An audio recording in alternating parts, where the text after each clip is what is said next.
Assalamualaikum warahmatullahi wabarakatuh. Perkenalkan, nama saya Tania Putri Agustin. Nomor induk mahasiswa 22060110 dengan prodi Pendidikan Guru Madrasah Ibtidaiyah. Nah, di sini saya akan menjelaskan materi kelas 3 Madrasah Ibtidaiyah tentang ciri-ciri makhluk hidup. Langsung saja ke materinya. Yang pertama, ciri-ciri makhluk hidup yaitu ada bernafas, bergerak, nutrisi, ekskresi, tumbuh dan berkembang, reproduksi, peka terhadap rangsang, adaptasi. Langsung saja kita bahas satu persatu. Yang pertama ada bernafas. Nah, apa sih bernafas itu? Bernafas adalah proses pengambilan oksigen dari lingkungan dan pengeluaran karbon dioksida beserta uap air. Nah, jadi pernapasan yang menggunakan oksigen disebut pernapasan aerob. Pernapasan yang tidak menggunakan oksigen disebut pernapasan anaerob. Contohnya jamur dan bakteri. Nah, kalau ada yang tanya, Pak, Bu, cacing itu bernafasnya dengan apa sih? Kok kayak nggak kelihatan hidungnya? Kok kayak nggak kelihatan cara bernafasnya? Nah, jadi cacing itu bernafas menggunakan kulit. Lalu ada juga ikan menggunakan insang. Jadi berbeda dengan manusia yang menggunakan paru-paru.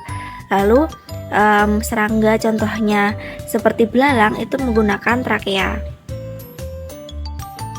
Lalu hewan selanjutnya ada burung. Nah, burung ini bernafas menggunakan paru-paru dan pundi-pundi udara. Lalu manusia sendiri menggunakan paru-paru. Lalu katak memiliki ciri khas bernafas dengan paru-paru dan kulit.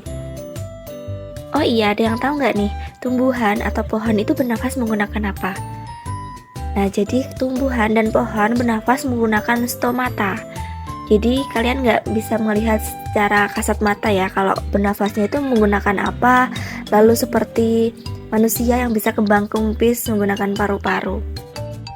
Nah, ciri-ciri makhluk hidup yang selanjutnya yaitu bergerak. Bergerak sendiri dibagi menjadi dua, yaitu bergerak seluruhnya atau gerak aktif dan bergerak sebagian. Contohnya apa sih yang gerak aktif? Contohnya adalah berpindah tempat. Misalkan Andi berlari-lari mengejar bola. Nah, itu berpindah tempat dari tempat A ke tempat B. Lalu bergerak sebagian, contohnya pada tumbuhan. Jadi tumbuhan itu nggak bisa bergerak kayak berjalan gitu, nggak bisa. Tapi bisanya bergerak diikuti oleh angin. Contoh gerak semu pada tumbuhan itu apa sih?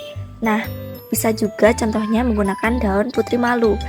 Kan pasti kalau kita megang daun putri malu yang awalnya melebar pasti akan menguncup. Nah, itu termasuk ciri-ciri makhluk hidup bergerak. Lalu contoh lagi ada bunga matahari yang bergerak mengikuti arah matahari. Nah, itu juga ciri-ciri makhluk hidup bergerak. Ciri-ciri makhluk hidup selanjutnya yaitu membutuhkan nutrisi. Manusia dan hewan untuk memperoleh makanan sangat bergantung pada hidup lain atau heterotrof. Tumbuhan dapat membuat makanan sendiri dengan memanfaatkan bahan-bahan anorganik dari sekelilingnya, dibantu oleh energi cahaya yang berasal dari matahari. Makhluk hidup yang dapat membuat makanannya sendiri disebut autotrof. Lalu ciri-ciri makhluk hidup yang selanjutnya mengeluarkan zat sisa atau ekskresi.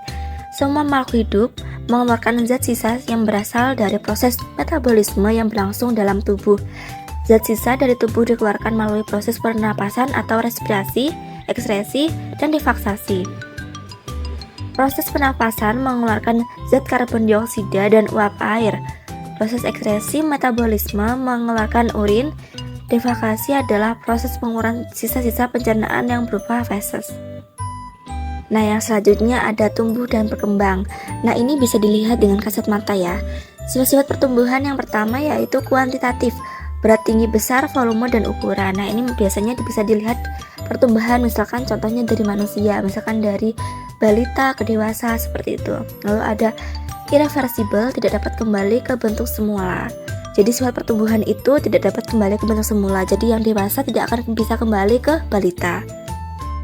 Ada contoh nih dari siklus hidup ayam yang awalnya jadi telur, lalu menetas, kemudian menjadi ayam yang kecil atau anak ayam, selanjutnya tumbuh menjadi ayam dewasa. Ciri-ciri makhluk hidup selanjutnya yaitu berkembang biak. Berkembang biak atau reproduksi adalah kemampuan makhluk hidup untuk menghasilkan keturunan. Cara berkembang biak dibagi menjadi dua, yaitu generatif dan vegetatif.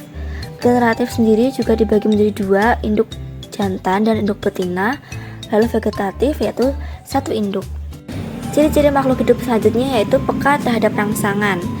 Iritabilitas peka terhadap rangsang adalah kemampuan makhluk hidup untuk memberikan tanggapan atau respons terhadap stimulus yang diterimanya dari lingkungan. Indra merupakan alat tubuh yang peka terhadap suatu rangsangan. Alat indra pada manusia dan hewan antara lain rangsangan cahaya, rangsangan gentaran suara, rangsang bau, rangsang panas, dingin, sentuhan, tekanan, dan luka, lalu rangsang rasa, pahit, manis, dan asin. Ciri makhluk hidup yang terakhir adalah adaptasi. Nah, adaptasi adalah kemampuan makhluk hidup untuk menyesuaikan diri terhadap perubahan yang terjadi dalam lingkungannya. Contohnya apa sih adaptasi pada hewan? Nah, seperti gambar yang pertama ada cicak yang memutuskan ekornya saat merasa dirinya terancam. Lalu selanjutnya ada unta yang memiliki punuk untuk menyimpan cadangan air. Jadi kalau di gurun pasir kan pasti panas.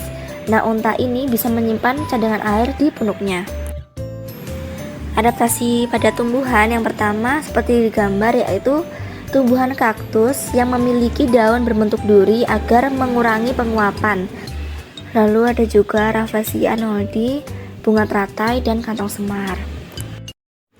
Sekian penjelasan materi dari saya. Jika ada kurang lebihnya mohon maaf. Wassalamualaikum warahmatullahi wabarakatuh.